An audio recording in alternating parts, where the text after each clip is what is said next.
The Senior Swinger, with all-time golfing great Don January, known affectionately as Old Folks to his fellow players on the pro golf tours. Don's prestigious history of nearly 4 decades on the regular and seniors tour has included many high points, the Barden Trophy, and the PGA Tournament of Champions. He was twice a member of a winning Ryder Cup team. Don was among the original founders of the PGA Seniors Tour, a collection of professional golfers who have earned the right to be considered all-time greats in the world of golf. This lackluster shot cost Don a possible title at the 1985 Sunrise Classic, but won an instant fame as it was seen live on television and was a huge hit or miss on numerous national blooper shows. Undaunted, Don has won over 25 titles on the Senior Tour, including 3 Legends of Golf titles, highlighted by shots like this in the 1985 Mazda Championship. Remarkable golf from a remarkable golfer.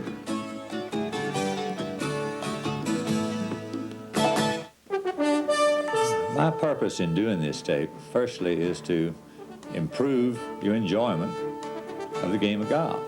The game of golf really is fun. I've played it for almost 50 years, and I've enjoyed every day of it. I'll try to improve your swing a little bit. I'll also try to improve your attitude a little bit. Doing both of these, hopefully, will save you a few shots. That is, if you practice a little bit. I'm going to instruct some, not much. My main thing I'll be doing is trying to show you how I think and analyze and handle the various problems I've had in shot making throughout my career. It's worked for me, and I think it'll help you. In doing this, I'll give you some tips on, say, how to loosen your muscles. Another one would be how to improve your distance. You know, as you get older, you seem to lose distance, and I'll try to get you a way to maybe swing a little longer that will help this distance. The next would be concentration. It's very difficult to concentrate, so I'll give you some tips in that regard. All of this then comes down to tempo. There's various ways to set tempo, and I'll show you a few of these. It all comes down then to being able to maintain a competitive edge. You know, as we all get older, that's hard to do. We can't change how we get old. We're older every day. So what we have to do then is make adjustments as we go along and play. This is my office. You know, I've enjoyed the game of golf for a number of years, but it's also a business for me. So consequently, I have to treat it as one. I have to keep records and pay bills and do all the things that everybody else has to do in a business. And I think like most anybody nowadays, I have a computer that I use. I also have a phone, a tape recorder. I'm gone a lot. I probably travel more than half the year. This entails a lot of airplanes, a lot of airports, a lot of hotels and motels and restaurants and taxis, and that's really not much fun. Thank goodness for the days. The days where I get to play kind of make the travel worthwhile. During this tape, we're going to come back to here from time to time to let me kind of tell you what's coming up next.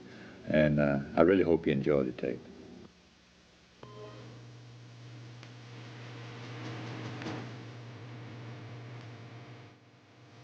Don selected beautiful La Quinta Hotel and Golf Course for use to demonstrate his senior tips.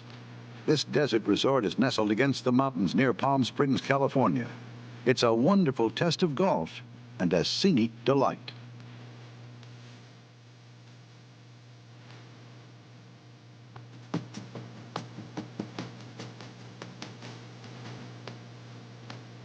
Join Don now as he passes on to you a few thoughts and tips to help your golf swing and approach to the game. You know, the primary purpose of this tape is to give you the opportunity to enjoy your golf game more. We all get older. Hopefully, through some suggestions that I'm going to make to you, that you'll either get to improve your game or you'll be able to maintain it at the same level as you do get older. I've noticed some things that as I've gotten older, that I really had to watch for, that I have to work a little harder on. And they seem to just rear their ugly heads a little quicker and a little more often. One of them is the stiffness of joints. The other thing would be a lack of distance. As we get older, we don't hit the ball as far.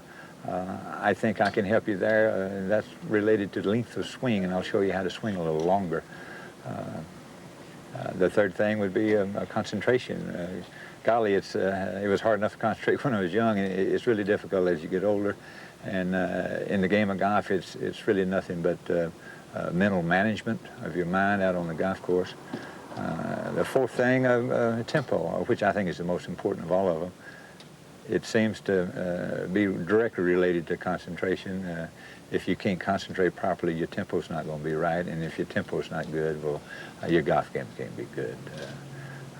To do all of this, to try to accomplish all of this, we've chosen just a gorgeous place, La Quinta Hotel and Golf Course in the Palm Springs area. I think it'll be a great facility for what we're trying to do. Again, our main purpose, if you will enjoy your golf game more after watching this tape, well, all of this has been worthwhile for all of us.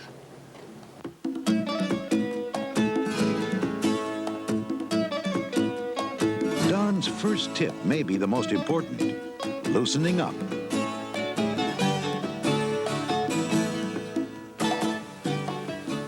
You know, the practice tee is the best place to talk to you about muscle elasticity and joint stiffness, as I mentioned before, in the office. You know, regardless of what age you are, whether you're young or old, you have this problem. Your joints are stiff, your muscles are tense. You're not used to using these muscles. Maybe you haven't used these muscles in golf, and golf does have a definite set of muscles. In a week or 2 weeks, maybe a month. I have the problem, I play every day, and I still have to warm up. So we have to remember, you know, this is an athletic game. It is a game, and we're supposed to enjoy it, but it's an athletic contest. And to play it well, you need to loosen up. You need to get, before you get into competition, you need to stretch these muscles. Now, I know everyone doesn't have a chance to do this before they hit that first ball on the first tee. Normally you run from the office and you're late and your shoes aren't even tied and you're trying to maybe even button your shirt. And they're waiting on you, they're upset with you to start with, you're forcing them, so you tee the ball up, you take one practice swing and then you go at it. Now you can hurt yourself doing that. Those muscles aren't used to it. You're taking a big hard swing with a driver. Regardless of whether you don't have time to practice or you've just run out to the first tee, let's do some stretching exercises. All right, now to do this, you need to stretch your legs and your lower back. That's kind of where you start the golf swing, and it's where you create the power, and it also gives you the opportunity to have a pretty good arc. So I have a little something that I go through. It seems to work for me, so I first stand up straight, and I kind of lock my knees, stick my rear out a little bit. Now I'm going to try to go down very slowly and touch my hands to the ground, taking everything very slow. I'm going to go stretch, stretch, my knees are locked. I'm going to try to get to that ground. Now once I'm down here, I can really feel something happening. Back of these calf muscles are tight, back of my hamstrings are tight, and more importantly, my lower back has really been stretched. So when I come back up, I go the other way and stretch it back the other way. I can feel it stretch in my lower back again in the opposite direction. All right, now, you should do that maybe 2 to 4 times, whatever's comfortable to you, till you feel like it's easier to do each time. Then you should spread your feet as in a normal stance and break your knees. Now you're almost ready to do something. Well, you haven't really paid attention to your hands and arms. You need to loosen those up too. You should get a club in your hand, take a pretty good grip on it, normally tighter than normal, and waggle that club up in there this way. Now what does that do? I'm exercising my hands and also my forearm muscles and my wrists doing that. All right, I want to feel that club head is what I want to do. I want to take the time to feel it, because when I'm out playing, I'm going to have to know where it is to know what I'm doing. So I want to loosen that up. You know, everybody's hands gets puffy and stiff Sometimes in different parts of the country it's more exaggerated than others. You go from the desert where we are to Florida where it's salty and muggy. My hands swell every time. It takes 2 or 3 days for them to go down. So you need to pay attention to your hands. Nice waggle. All right, now you're about ready to do something. And I again have a nice little thing that I think is good for you because I do have a chronic back trouble. I've had it all my life. And I've had to go through this whether I wanted to do or not. And all I want to do now is take some type of short iron. It could be a pitching wedge, a sand iron, a 9 iron, something no more than 8, because 8, all of a sudden you want to try to hit. You want to take this short iron and you want to stretch those muscles again. What you want to do is assume your position, your posture at the golf ball, whatever's most natural to you. And I'm going to take it nice and slow. I normally hit this 9 irons, which I use, and I don't know why. I just started with a 9 iron, I always have. And I normally hit about 125 yards. Well, not in these first swings. I'm going to try to hit it 75 or 80. And I'm going to try to put it in the air. I don't want to top it or blade it. But my main purpose, I'm trying to stretch these muscles. So I'm going to take a nice full swing at it, but I'm not going to try to hit it. I want to hit it about 75 or 80 yards and in the air.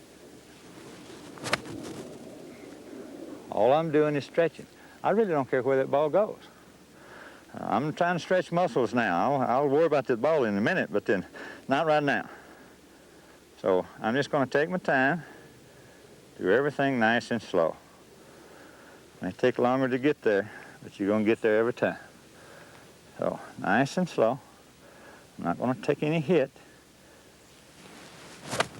All I'm doing is trying to stretch on the way back, trying to shove that left shoulder underneath my chin.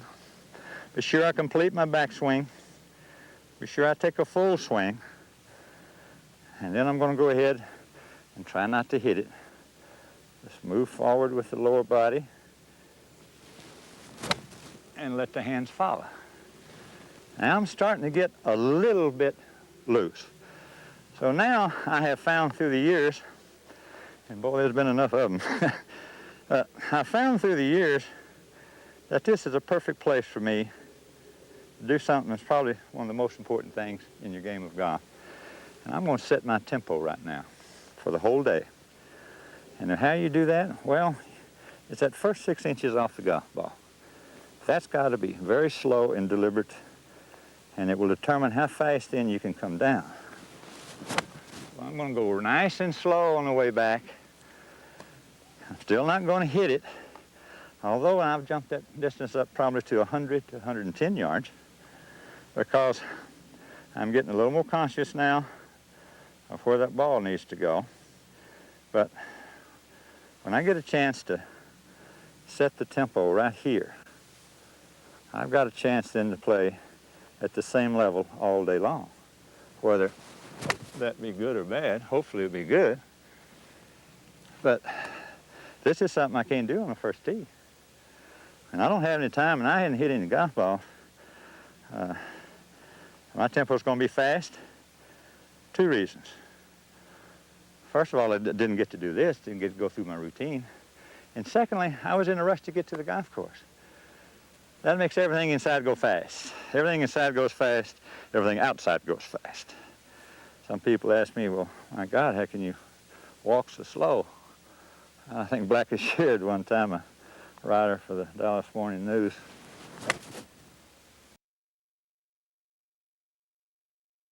said, January walks with a draw.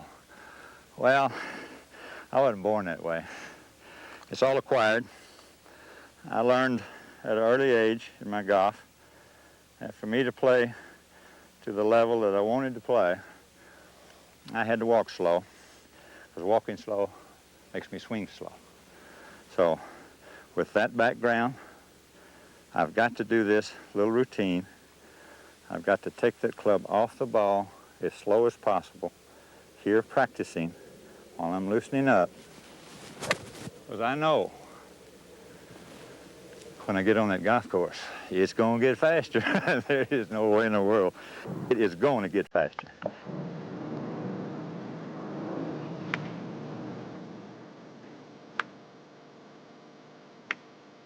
Yeah, I've been playing about 35 years. I really enjoy it. Since I've retired especially, I'm going to play it as long as I can.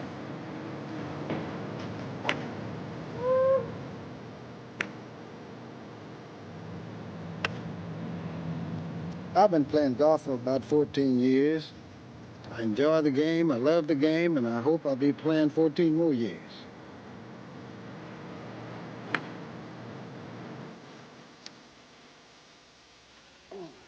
I guess you noticed from the film clip that we just saw that those fellas were not all built alike. I think it's kind of like the old saying, you know, bless them all, the short and the fat and the tall. And that kind of leads us into different strokes for different folks, and especially in the game of golf. We need to find a common denominator that will help us cure some of these faults. And I think the best one that I've ever found that works mostly for everybody is back to that basic again. It's the length of swing and the tempo of that swing. Now let me demonstrate what I'm talking about, a long swing. I've always been known to have actually too long a swing. The older I get, partially the shorter it's become, and it's actually helped me rather than hurt me. In most cases, it hurts people. So let's find a way to swing it long, and also I'll try to give you some feelings and thoughts that you should have within your body to know that you're doing it. After you've taken a normal good posture of your legs slightly bent and your rear stuck out just a little bit, and a nice good straightness from your trunk to your shoulders, your head held fairly high, nice extension down. All right, now how are we going to get that club back as far as we want to get it back? Well, the easiest way to do that is what they call a one-piece takeaway. Well, to have a one-piece takeaway, you have to do it slow, and that's tempo. So, well, how do you do a one-piece takeaway? All right, all I'm saying is that that club head, this left hand, this left elbow, and this left shoulder, they've got to move back as a unit.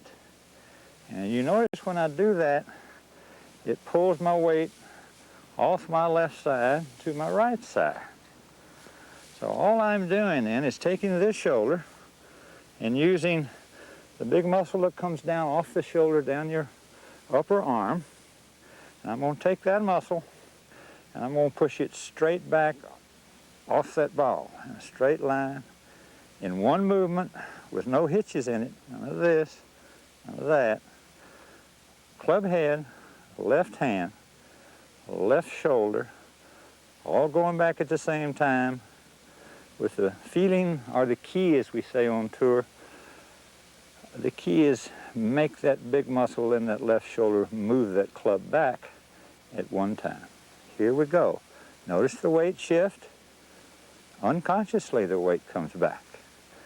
All right, now what you've done then is taken the club low to the ground for an extended period of time, as long as possible. Well, how far is that? How far should you? Okay, your weight will tell you that. That's the reason you have to feel all of this. All right? Now, I have taken it back with that big muscle. Our weight has shifted to my right foot.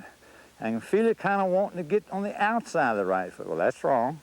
So what you do then, the weight to the right foot, keep it to the inside of the right foot, on the inside of that right heel. And when it hits that right, go ahead then, turn your right hip out of the way, and use this big muscle to turn your back to the target. Now here, set the club at the top. I've got full extension up there. My hands are away from my body, which tells you have a nice long arc. That's a nice long swing. All the way back, my weight's on the inside of my right foot. I've got it braced in there where it can't get out here. Now what does that do? That gives me power. I'm nothing but a baseball player waiting for the pitcher to throw the ball. I'm ready. Now you throw it at me. Well, fortunately, we don't have to hit a moving one, so it's right down there. All you do then is move the weight back to the left side, and look what happens to those hands. They drop automatically. I haven't done anything. I am now fully cocked. I'm ready to hit that ball. My weight's on my left side. My left hip has already started to turn out of the way. All I need to do then is let the club head release, which means I'm going to hit it with my hand. I consciously don't feel that. I have just swung the club back. I have moved forward. It's dropped my hands to almost to my waist. I just release that club head. So I release the club head through the ball. The momentum of the downswing, the moving the weight from the right to the left, is forced me over here. The club is moving fastly now because I've tried to hit it. It forces me to the left side, turns me, and gets me facing toward my target. Now that's a long swing, easily done. What you have to watch on it is that you do not move upper body off the ball to do that. You can't do that. Now it's hard to come back in the same position again. So what you do then is use your legs well. Keep this upper body pointed as close as you can right over that ball. And what you want to do is keep it there as much as possible. And swing around yourself. That's the reason you use this big muscle and this big muscle, is to get the club back without having to move your upper body back. So once your upper body is there and you contort your lower back by moving your weight forward, put your hands down, it raises your left shoulder for you, and now you can hit. And all you have to do is release that club. Now that's the long swing. There's a lot of people that do portions of that. But then portions won't get it. Those are stopgap things. They cause problems. To me, in a long swing, a man's feel is in that left shoulder, that he takes the club away. He never really feels his hands until he gets them into the hitting position. Then he just turns them over and lets them release. All right, now I'll give you someone that doesn't have a long swing. He's got a short swing. Why does he have a short swing? Doesn't make any difference how big he is. I've seen little fat ones and great big tall ones all have short swings. Well, first of all, normally he's got a poor position at the golf ball. He's probably too far down. He's got a left arm broken. He doesn't have any feel. He can't straighten and force that thing back this way. The club goes up and to the outside. So you say, well, I know that's wrong. I read too many books. Hell, I know that's wrong. So he said, I'm going to hit it with my hands. So he's what I call a hand player. Nothing wrong with hand players. We've had some great hand players. But you start in the right position, right posture. Normally he's down here like this, so he takes those hands, and that's the first thing he does. He's hand orientated. I'm going to do it. I'm going to get that hand. So the first thing he does, he starts with his hands. Now look what's happened. He's had no weight shift. His hands are hip high.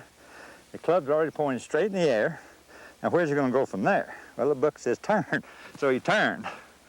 Oh golly, now he's laid off, laid back, and most of his weight is still on his left side because he never shifted to start with. Now how are you going to hit from there? Well, there's only one way. You could then have to reverse pivot, move over to here to hit it.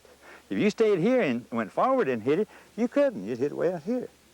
So he's all cocked up. He's dropped his left shoulder, and his left knee is pointed toward the ball instead of his left toe. So he's in very poor shape. Now he's got to hit from there. Hands are very close to his body, short arc, no power. So what's he going to do? He's going to reverse over here where he can hit it. He's going to move now weight back away from where he needs to go and then slash at it with his hands. Club face is going to be open, and he's going to have to do this to hit it. It's going to start left probably, maybe straight, but it's going to slash 30, 40 yards. Club face is open. Impossible to play from that. You just can't do that. So he'll top it a lot of times. A lot of times a guy get in that same position. He'll take his hands, but he's going to drag it. He said, now you got to drag it on that ground, because he said take it straight back. So I'm going to take it straight back, and then I'm going to pick it up. Well, all right, he took it straight back, but he took it back with his hands. Because of his position of it being broken down, he had no extension. He had no way to do this. So consequently, he took it straight back, and he cocked his hands. Well, he's in the same shape. You know, you still got to go like that. Some people stand too tall. I can't stand too tall. I'm not tall enough to stand too tall. Get way up there. God, I saw January do this. Most of them lock their knees when they do it, though. And you get up just like this, and all of a sudden they spread out a little more because it's so uncomfortable with your knees locked. It's hard to reach the ground, so they lean over a little more where they can reach that ground. Now the weight goes right to the toes. All right, now here's what happens from there. I'm going to take it back. The only way to get it back, I got to get the weight on, on my heels to get it back because I can't do it with my toes. So back the way it goes. Here the club comes to the inside. And hell, I can't go any further. My feet are spread so far because I felt so uncomfortable. That's as far as I can go, right there. It's a little old short swing. Now try to hit it from there. Whew. If I go at it properly, I'm over the top of it. I can't hit that golf ball. I'll fan it. So I've been all hung up here. I'm short. Now what I'm going to do? Well, I'm going to have to try to help it. That's as far as the follow through is. Short ball, crooked ball, very seldom ever in the air. Easy, long, and tempo. Get up and get comfortable, whatever your stature dictates. Just broken knees, nice, comfortable weight distribution, balanced distribution, ready to go. Nice and forward, up and down with your trunk. Good extension. It gives you a chance to get this extension. And just through that method we started. Force the club back with your shoulder. That forces your weight to go with it. The left knee and the club head, the left wrist and the left shoulder, all at the same time. I think years ago they said one-piece swing. I don't know whether it's one piece or what it is. I know it's successful. And I know most every good player uses a somewhat variation of this because of their structure. You know, in my case, I would be on the outside of one of these. 5'10½", 36-inch arm, a little unusual. Consequently, I played this way, away from that ball with my arms bent, because it was natural to me. For years, I played 4 or 5 years on tour that way, and I swung around that ball. I won 3 or 4 times, but you know, who knows? I switched in 1960 because my back really hurt a lot. But then I got up tall and I put a little more weight in my legs that I could feel. And I thought, all right, I've got to stay still because I can't get off. I'm too inconsistent. I'm going to stay right up there. I'm going to swing around myself with a nice body movement. Now Don talks about course management. You know, every time that you step on a golf course, you should try to fit your game to that golf course. Not only the course, but each hole as you come to it. And to go a little further with it, each shot as you approach it. You know, nobody, regardless whether he's a pro or an amateur, hits the ball perfect each time or hits it solid each time. If it did, there'd be an awful lot of hole-in-ones and a lot of holdouts. Our problem is that we need to minimize the errors. The way to minimize the error is good course management. To manage it, well, then we can save our problems. We can get the most out of what we have. A good way to do that is us get out on the golf course and see how it works.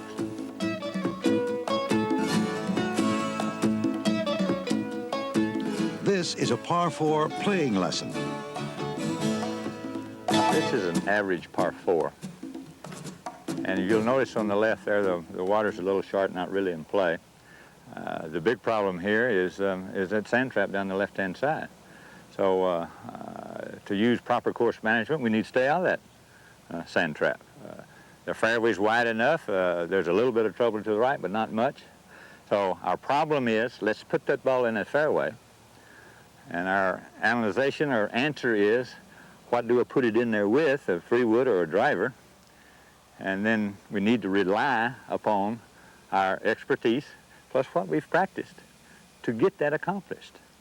Fortunately, this hole, for me, sets up pretty good for me. I'm a hooker, and when I lose the ball, I normally lose it to the right. So that left-hand bunker really doesn't scare me too much. So I'm going to take a driver because that way I'll get a little closer to the green, hit a little shorter iron, and I'm going to aim it right down that right side and try to hit a hook, because if I do miss it, I'm going to miss it right, I'm not going to miss it left.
It's a little bit different, but then I've got some different colored golf balls here.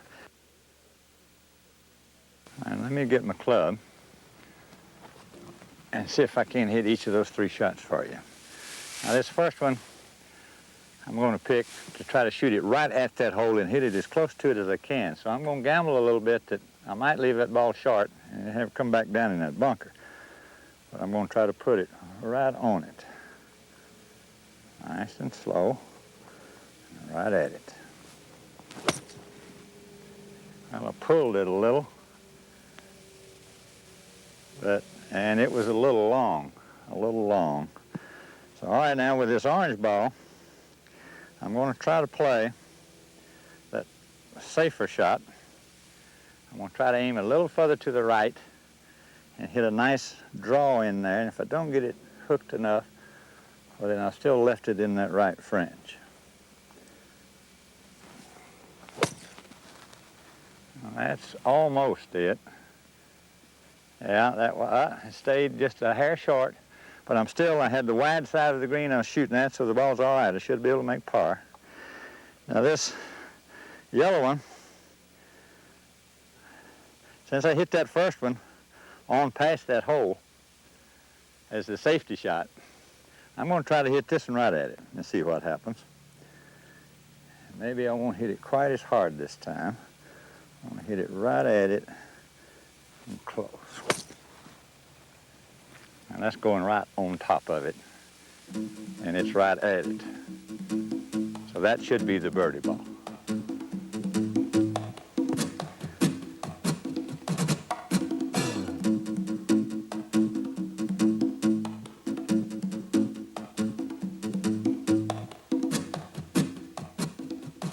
What we need to do now is go back through our process again. We have to figure out our problem and find some way to analyze it and answer it, and then rely upon our ability to execute. It'll be easier, I think, since those two are on the green, to try this one down here first. So let's go down here. Now, I really don't have much room, and the ball is sitting in the rough. It's probably 2-3 inches tall. Not a lot of room, I said. I'm going to have to play, it's almost like a bunker shot out of this grass with a sand iron. I don't have any room, or I'd love to not use it, but then I don't have any choice. I'm blocked in right now, so I need to pitch this ball with a sand iron in that fringe somewhere and let it run to that hole and hopefully keep it in maybe a 3 or 4 foot area of it, anywhere around it. So let's just see if I can execute that. I'm going to open that blade and play the ball forward. I'm going to play it almost like a bunker shot. Pick the club up a little quickly and see how close I can hit it. Well, it went a little far and a little far left, but that's not too bad. Okay, now, I guess we ought to try that long one. I better mark it thing, hadn't I?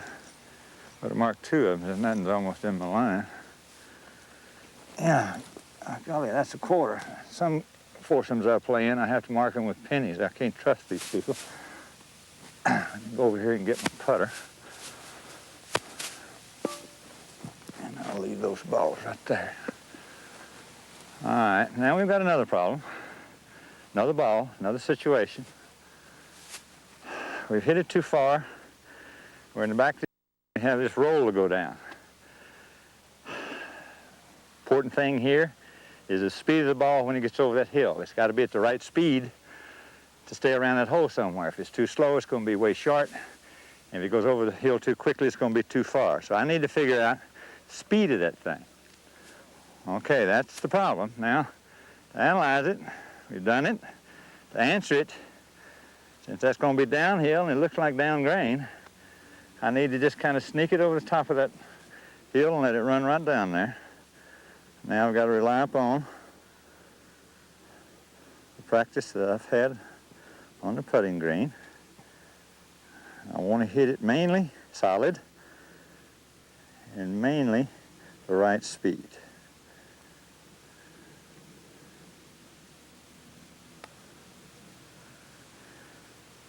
And let's see what happens. Good Lord, I like to made that thing. Fortunately, it was the right speed, so everything worked out just fine. Now, let's go down here, and it was that yellow ball we hit close, wasn't it?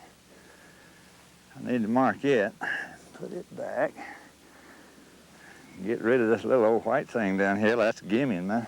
Is that a gimme? Yeah, hell, that's a gimme. Get rid of that. In normal play, I wouldn't have putted at that pin, but then we needed for you to see where it was. Now here, problem. These are problems kind of like. It's not too hard to putt, and it's about 10 or 12 feet. Good birdie chance. So analyzation here is trying to hit it on the right line. It's a little downhill, so I really shouldn't need to worry about how hard to hit it. So now let's go to the R in the whole situation, and that's rely upon the ability to hit it where you're looking. Now that ball is almost straight. It's a little downhill. I'm going to try to hit it right inside that right lip. A nice solid hit, and hit it to the right speed. I pulled it a little, and it caught just the edge of it. Not bad though, because I can sneak right down there and make that par. You know, if you had, or if you do have, enough opportunities from that distance, you're going to make some of them. So that's the easy way to play when you can have 10 and 12 footers for pars and birdies. All right, now this is the white one. Let me get rid of it, because I normally only miss these when it makes a lot of money difference. They're easy when it doesn't count. Let me get the right ball.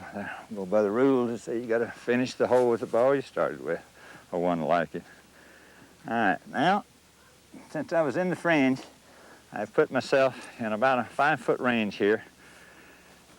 You have to go back to it again. You got to go back to your problem. I need to make this to save that par. I'm almost flat. The ball should go a little to the left. So I've got it analyzed and I've got it answered. Now let's go up there and see if I can execute this and make this par.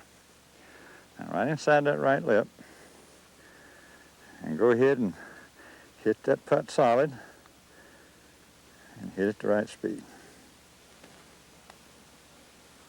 Went right in there. All right, now what have we proved? We've proved that we can make a par 3 different ways. We hit one ball short, one ball long, one ball in birdie shape. We came up with the same score, didn't we? So that tells you something. From that shot right out there, you had different opportunities to make the same score. All of these are consistent ways to play. I wasn't down in that deep bunker. I shied away from the big trouble. I made, you can call it chicken, you can call it safety. I call it good golf. I call it good golf management. I call it course management. I've taken whatever ability that I have.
Whether it's seniors or juniors or amateurs or pros, the main reason would be that you've got one more shot to play with, or a little bit of a cushion, in case you happen to miss a shot, and you'll still be able to salvage a par. For some reason, senior golfers really don't like par 5. They kind of hate them, and they're scared of the distance, I think, more than anything else. And I think a good way to overcome this scaredness is playing a par 5 like we have here. It's about 550 yards. And, you know, if you cut that distance up in 5 shots, surely you can hit it 5 times 110 yards. We realize that the last one has to go in the hole to make par, but then you can do it a little different than that. You can cut it up in 4 shots in 1 putt. That makes it about 130, 35 yards per shot. Or you can go 1 step further. How about 3 times about 180 yards in 2 putts?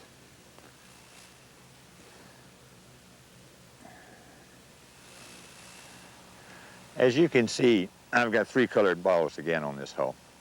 And I'm going to play this average par 5. It's about 540, 50 yards long. 3 different ways to give you an option and also to show you what can be done by playing it 3 different ways. Now this first one, this white ball, I'm going to use a driver off the tee and try to use a 3-wood in the second shot. I might get close to the green or I might be over in the rough. I don't know. But it should leave me about a pitching wedge or sand iron from that green.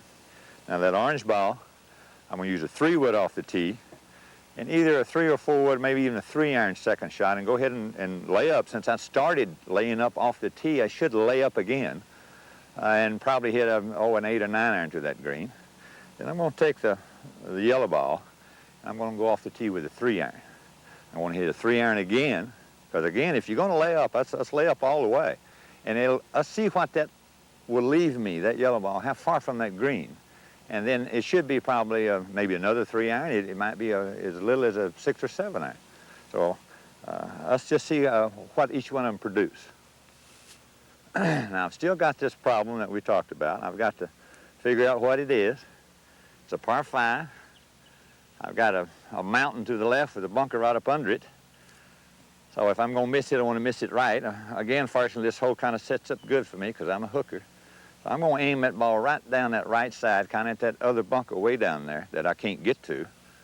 And I'm going to try to make a nice, good, solid pass. Be slow right off the ball. And just be sure I complete my backswing and try to hit it solid.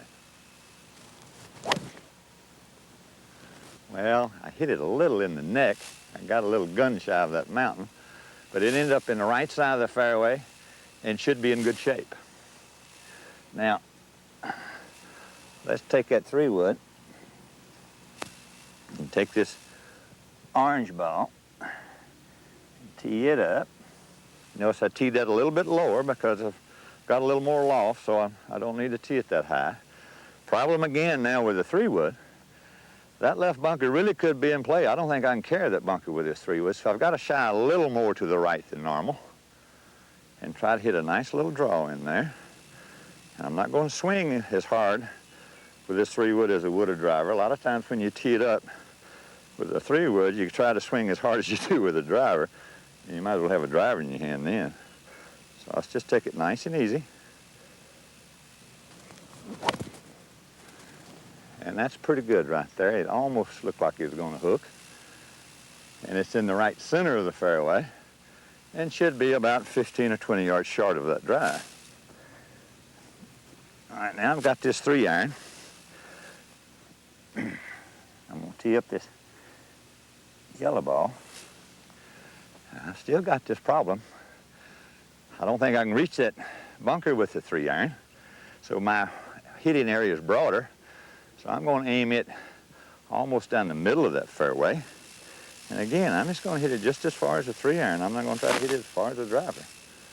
Let's make good, solid contact with it. Aim it right down the center. And I hit it right down the center. Let's see how far that one goes. Yeah, that's in pretty good shape.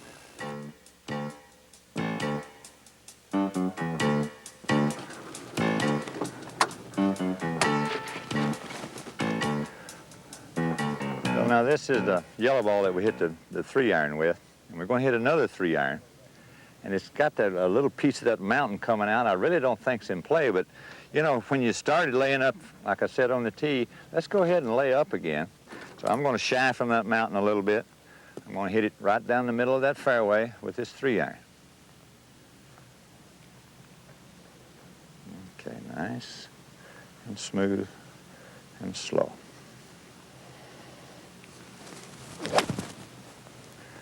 Yeah, that's a little bit to the right, but that still should be in the fairway. Yeah, got a good kick.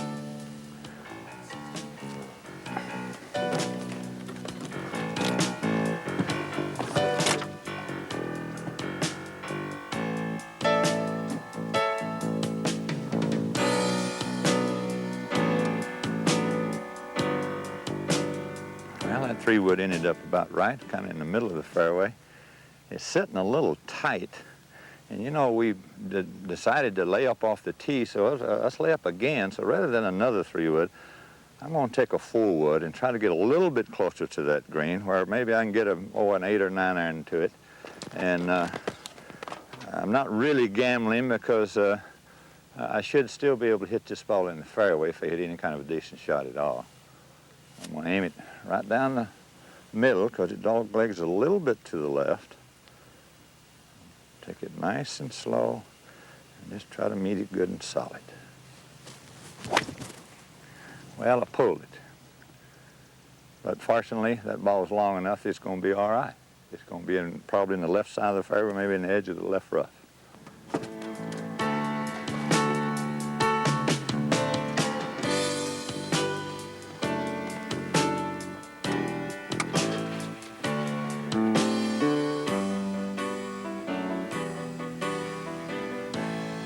All right, now this drive was about 20, 25 yards in front of that 3-wood. And we came off the tee with a driver, so let's go play full out, just one ball, and see what happens. I'm going to try to hit it, the dog legs left again around the corner of that mountain. I'm going to try to hit it in the middle of the fairway and hook it a little bit, and I should get fairly close to the green, maybe 30, 40 yards from it.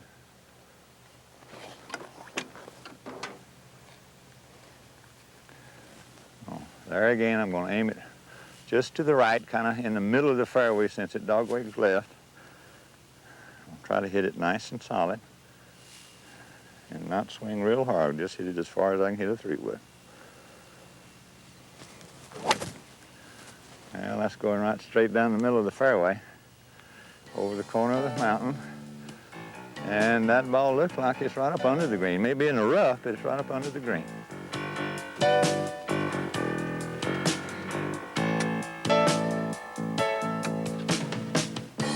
Oh, went a little further than normal.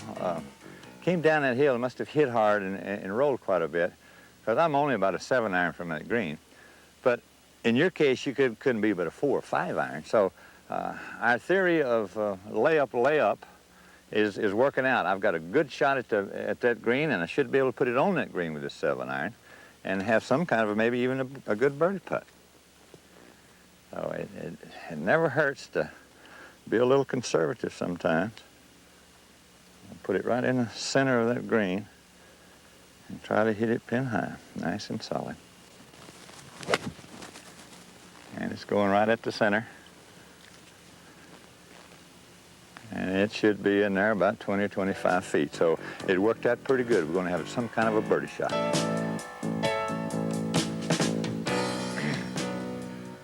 Well, I was pretty lucky that ball didn't go in that bunker. Of course, it did end up in the rough, just like the driver 3-wood did. Neither one of them are that good as far as I'd rather have it in the fairway, because that pin is just over a rise, and the only way to get close to that pin is be able to nip it out of this fairway, and I've got both balls in the rough. That kind of says a little something about our layup. Even though this was a 3-wood, 4-wood, if it was over there another 8 feet, it'd be perfect. I've got about a 90 to 100 yard shot. I'm going to take a pitching wedge. Now this ball at its rough is going to go a little further than normal, and also it won't have any backspin on it, because out of that kind of rough you can't spin a ball. So I'm going to have to try to hit it into that hump or just short of that hump and let it roll up that hill, because that's the only way I can get it close. One thing was sure, I want to be sure I hit it hard enough to get it on the green.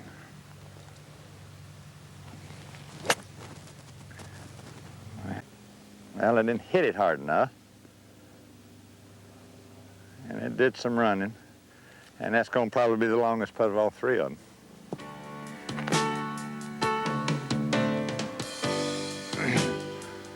Well, all 3 balls got on the green. This one just in the short fringe, and I can putt it. The orange ball, if you remember, I hit a 3-wood off the tee, and 4-wood the second shot. It was just in the left rough by that bunker there. And then I hit a pitching wedge here. So it shows you something about laying up. The yellow ball, I hit a 3 iron and a 3 iron and a 7 iron, and I'm 20 feet from the hole. So there is a great chance for a birdie by just hitting 2 irons off that tee. Now the white ball down there, I hit a drive off the tee. I hit a 3-wood as hard as I could hit it.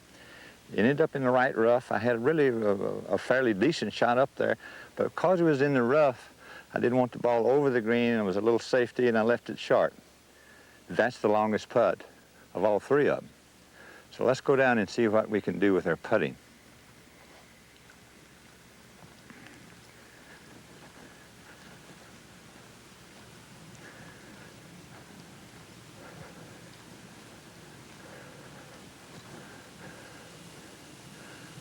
Okay, I'm going uphill.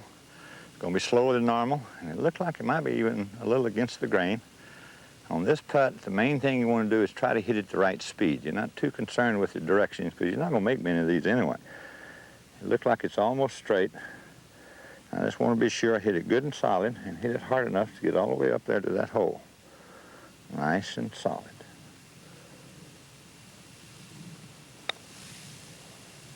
Pretty good rap at it too. I broke a little more to the right than I thought, but then that's all right. I'm within 2 or 3 feet. I probably ought to mark that ball.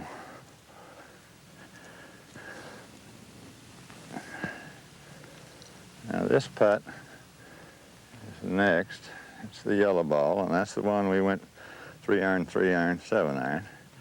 A little uphill again, but going from left to right. It's probably almost straight, and it's uphill. So again, I want to hit it the right speed and be sure I hit it hard enough. Just hit it nice and solid. And I killed it. Well, sometimes you just mess up. Okay, let's see. The orange one. Because I'm coming out of that fringe, it's going to be a little slower than normal. And it should break a little from right to left. So I'm going to play it up there about 2 or 3 inches and try to just roll it right down there in the hole. It's a little bit high, but not bad. That's only about a foot or so from that hole. Again, I would not have putted at this pin by the rules, except from off the green. I could have. Now this one is that one I had a sledgehammer in my hand, and now I've got my problems. I've got to try to make this make a par. Should go a little to the right, and it's a little downhill. So again, I'm going to aim it just inside that left lip. Nice solid stroke. Well, fortunately I made it. You don't get away with that too often. You don't get away with that too often. Now this is the white one that I hit driver, 3-wood, and sand iron out of that rough. It's almost a straight putt. That's the beauty of being around the hole this close. Most of them don't break much. If you got any guts, you can make them right at it. Okay, went right in. Now this, you know, there again, that's a gimme. Of course, all my friends out there on the senior tour make me putt all these.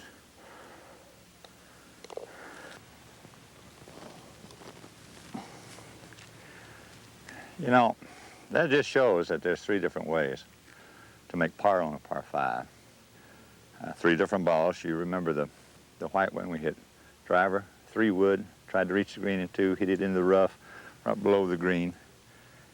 Didn't make a very good shot, left it 25 feet, 2-putted for par. Then we had the orange ball, and it was 3-wood off the tee, 4-wood second shot into the left rough, just beside the bunker, and a pitching wedge up, not too bad, about 15, 18 feet in the fringe, and an easy 2-putt for par. And then we had the yellow ball. That's a 3-iron off the tee, a 3-iron second shot, a 7-iron into the middle of the green, and actually it was just as close as the pitching wedge was because it came out of the fairway, not out of the rough. An awful poor first putt. It ran about 6 or 8 feet past the hole. Fortunately, I made that. That's 3 ways to make par. Now, you don't have to be like the pros. You don't have to hit it 400 yards off the tee and 350 yards with 3-wood and 2-putt for birdie. it shows that you can maybe back off a little bit, play within yourself a little more, and still have a birdie putt. You know, par fives are known for that. If you can get on that green in 3, it gives you a chance for a birdie. And so par fives are easier because you have that extra shot to play with.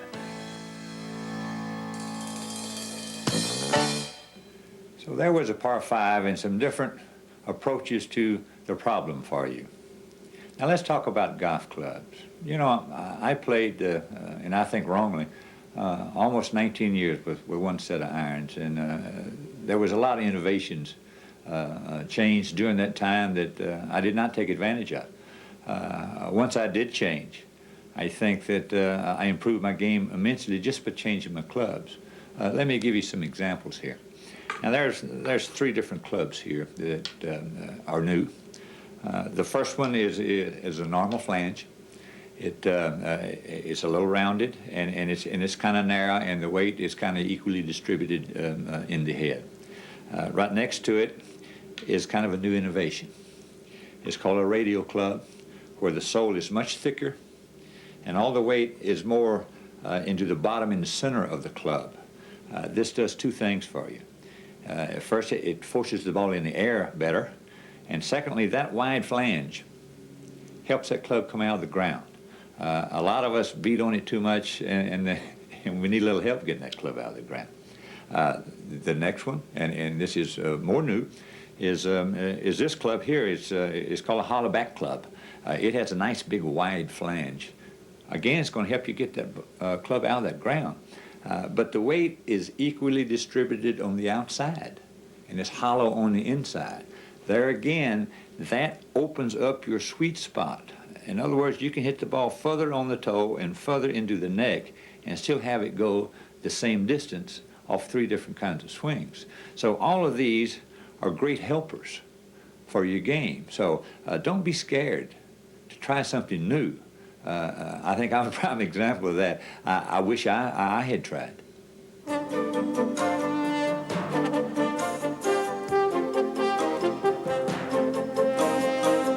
And now what it's all about. From Don to you, some handy stroke savers. I want to show you how to get out of this sand trap. And there's a few basic things that you have to be able to play this shot. The first is the most important, and that's a proper sand iron. See the flange on that sand iron? It's nice and wide, and there's a certain angle to it from the leading edge back to the end of the flange. That angle is determined by whether the sand is soft or it's hard. If it's hard, you need not much angle, and if it's soft, you need more angle. The reason you have to have that angle is that you need help getting that club out of that sand, because it's going to dig. And so you need it, we call it bounce. You need the club to bounce on out of there. The other little fundamentals is you always play it with an open stance. That means the left foot is drawn back. The club face is open, sometimes wide open. It depends on how high you want to hit it.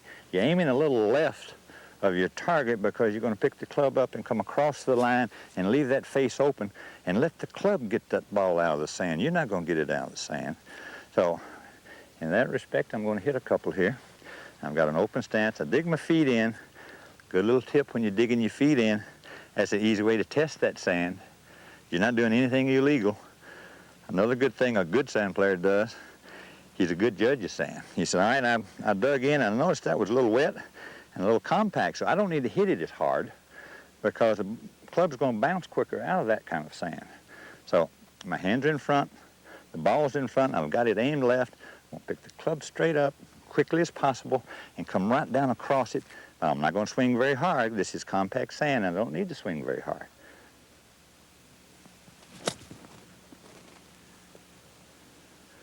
And that's not too bad an out. The height of this ball is determined by what face angle you have. The more you open that face, the higher you're going to hit it. Now, I'm going to try to hit each time anywhere from right up under the ball to 1.5 inches behind it. Again, that is determined how far do I need to carry that ball, how far do I want it to go, and that sand determines how far back I hit. If it's soft sand, I've got to hit way back here.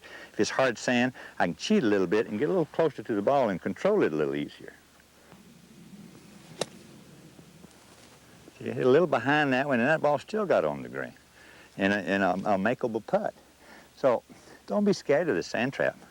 This really is the only shot in golf that you can miss and is correct. In other words, you don't hit the ball first here. You hit that sand first. Wide open stance. And you should be able to get out every time. And that's the secret to good sand play. Get out in one. Now let me try to demonstrate some little trouble shots around the green. And when you've gotten just off the green like this, you really hit a pretty good shot because you can be 15, 20 feet from the hole. But unfortunately, the way they keep golf courses nowadays, you're in some high grass. And I would love to take a 6 or 5 iron and just run it down there because it's the safest shot in the world. But you're forced into having to use a sand wedge or a pitching wedge, and mainly a sand iron because you need that flange to get that ball up out of that grass. Now I'm going to tee one up a little here, which you probably won't catch too many lies like this, but it's where I can almost pick it right off of there, so I'm going to chip it just normally, like it was a 5 iron or something, but because of this loft, I'm going to carry it just on the edge of the green or just short on the fringe and let that ball run down that hill. And I'm just going to keep everything together, just like I'd normally chip with a 5 or 6 iron, not much wrist action, and let the ball roll. See, and that ball rolled right on down there. All right, now that one was teed up, and we had a lower trajectory of our swing. Now let me put one that unfortunately gets down in there, and you can't even see it now on the camera. So how do you hit that one? Well, now you've got to play it like a bunker shot. You've got to open the flange, and this face wide open, just like you do in a bunker. You play the ball forward, way up forward, outside your left toe. Aim a little bit left because you're so open in your stance. You want to pick that club quickly up into the air, and on the way down, you want to take your left wrist and you want to cup it. By cup it, I mean, see it bend like that? That's a cup, and I'm going to loft that ball. It's like throwing it underhanded. I'm going to loft it right over there on the edge. Right on the edge, and do it very easily. You see that? Now, how do you accomplish all of this? There's only one way. And the way to do it is you get you a bunch of balls like I've got, and you get them around here, and you tee one up, and you put one down, and you stay here, and you hit until you know how quickly you have to pick it up, how far, how hard to hit, how quick to make the left wrist do that. It's all feel and touch. So all you need to do is get some balls and get out here and practice. Just get you a bunch of balls and spend an hour or so around here doing all kinds of these little old shots. And you'll notice, if you got any memory at all, that you'll catch exact lies. You say, well, I know how to do that. Heck, I practiced it the other day for an hour, and I'll just pitch it right in there. Not much follow through because you don't need to. Your ball's too close to the hole. So all you need to do is just, I'm going to stay here and hit a bunch of balls because Lord knows I need to practice. That shot needs practice. But once you've mastered it, it will really save you a lot of shots. And it's kind of like having another club in your bag. So go ahead and practice it. It really is a good shot saver. Now let's go to a real tough hole. And I'll give you some tips on how to play it to save some shots, and how to play it safe and still do well on the hole.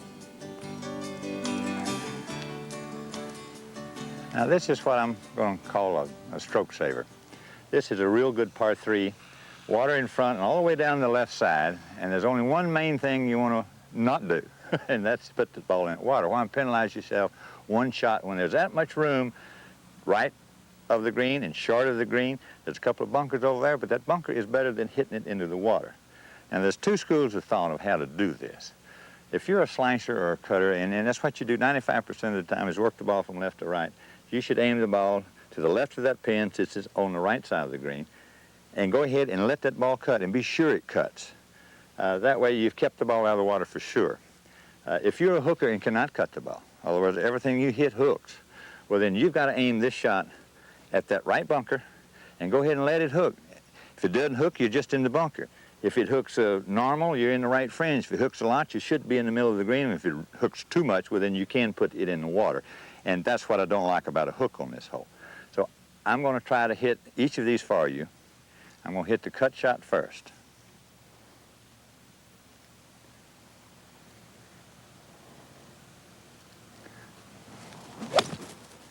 Now it's just to the left of the hole and it's cutting right at it.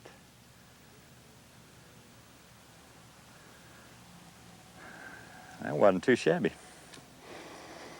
Okay, now let's see if I can hit that hook. I am a hooker, but then I don't like to hit a hook in this situation, but some people can't cut it. So I'm going to aim it to the right and try to hook it.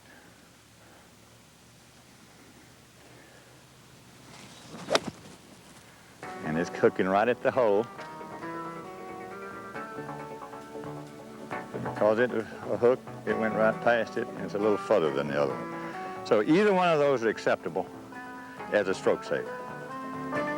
You know, that really is a hard par 3 with all that water in front and to the left. And I was actually lucky when I hit those 2 balls in the demonstration, and both of them happened to go close to the hole. But it goes back to the same thing. It goes back to good course management. And I don't think that you need to try to expect miracles from your own swing.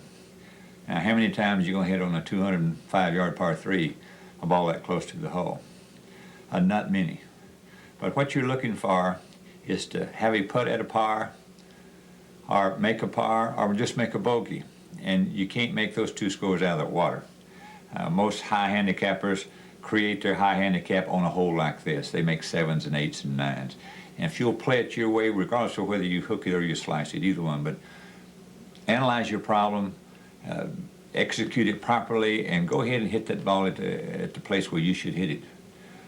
Now let's go to probably the biggest stroke saver of all, and that's putting. You know, probably the most important part of golf, and scoring in golf, is putting. As you get older, everybody says, well, I've got the yips, or I can't putt, or I don't really kind of believe in that. There's some basic things you need to do in putting that will make you a good putter. How good depends on, you know, how much you practice, but then let me go through a few of them for you. The main thing in putting is you want to hit that golf ball solid every time. So you have to find a way to do that. Solidness also means that the speed of the ball is going to be correct, because you can gauge how far it's going to go then if you know how hard to hit it each time and how far that ball is going to go. There's a few things you need to do. There's 10,000 different ways to putt. I've seen good putters putt hands. I've seen good putters putt combination hands and wrists. I putt shoulder, and I kind of freeze my hands. That's just the way I putt. I think you'll notice one thing in all good putters, though, is their height of their hands at address. I don't see any good putters with their hands way down here. Their hands are all up here. Now, they may be over this way like Nicholas, or way up here like me. And I'm a pretty good putter, I'll tell you. I started with this thing about 10 years ago, and it's been good to me. So whatever height you are, or whatever physical attributes you have, only one thing you have to watch is if you're going to be a shoulder putter like me, well, then you're going to have to be high enough from the ground to let your arms swing, because I have to use my shoulders to putt with, because I'm not going to hit it with my hand. So if you're a hand putter, well, then, yeah, you can bend over more, and because that's all you're going to do is use your hands anyway. So go back to the basic. I want to hit that ball solid. Now, I found out through the years, especially since 1976, a way for me to hit it solid. And I changed to this putter. I've used the same one for a little over 10 years now. And I stand very erect. One of the reasons I see better from up here. I putted out like that for a number of years and was a spotty putter. Now, I found that I see better. My angles are better from up here, and I can align easier. So I align that thing up where I'm trying to hit it. My left shoulder's high, and I want to move that left shoulder and that club head and that left hand all at the same time, and you just go right on through with it. And that's really not too hard to do. There's practice doesn't hurt either. Do it enough times. So one thing that does, that allows me with this putter and this position to strike that ball solid every time. Now when you're practicing, like I am out of here on this putting green, I try to pick a certain kind of a putt. Now this putt's about 6 or 8 feet long. It's a little uphill, and it breaks a little left. Now there's a reason for all of that. The reason that it's uphill is because I want to have to accelerate through that ball, hit it solid, to make it get up to that hole. So I have to force myself to hit out on it. It's just like a golf shot. You have to hit out on it to make it turn from right to left. The other reason, this distance, well, if I hit an excellent shot into that green, regardless of what club it's been hit with, it should be 6 or 8, 10 feet from the hole. So I'm just practicing what I'm going to have out there with my good shots. Now, say I don't always hit good shots. I hit some bad ones. So say I missed the green and I've made a good chip. I'm the same distance. I'm 6 or 8 or 10 feet. So I'm practicing what I'm going to mainly have out there. And that's just good management, is all that is. All right, now, we're going to practice what we preach. It's a little uphill. It breaks a little from right to left because I want to make the club head go through the ball. I'm going to get right up on top of it because I see better from up there. And my arms swing better from up there. And just straight back, straight through, with that club head, left hand and shoulder all moving at the same time. Don says one of the advantages of keeping your golf game in good shape as you grow older is that it can be a catalyst between your travels and new acquaintances.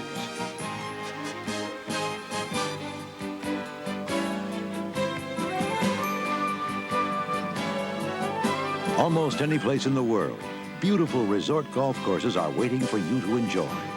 Play them during vacations and travel. Golf offers new friends, new challenges, and outdoor enjoyment all the time. You know, the game of golf has really been good to me. I've played it for 50 years now, and I've enjoyed it. I've made a living at it, and it's just been something that I wouldn't trade for anything. I hope that in this tape that you've enjoyed it, and also that you found something that would improve your golf game. It's been a pleasure presenting it to you. I want you to practice when you can, and maybe those shots will go straight and far, and just enjoy the game in good health. Thank you.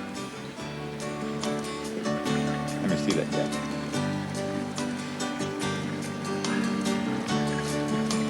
Now you know I am a senior. This is my grandson, Andrew David Stowe, and he makes it all worthwhile. Andy?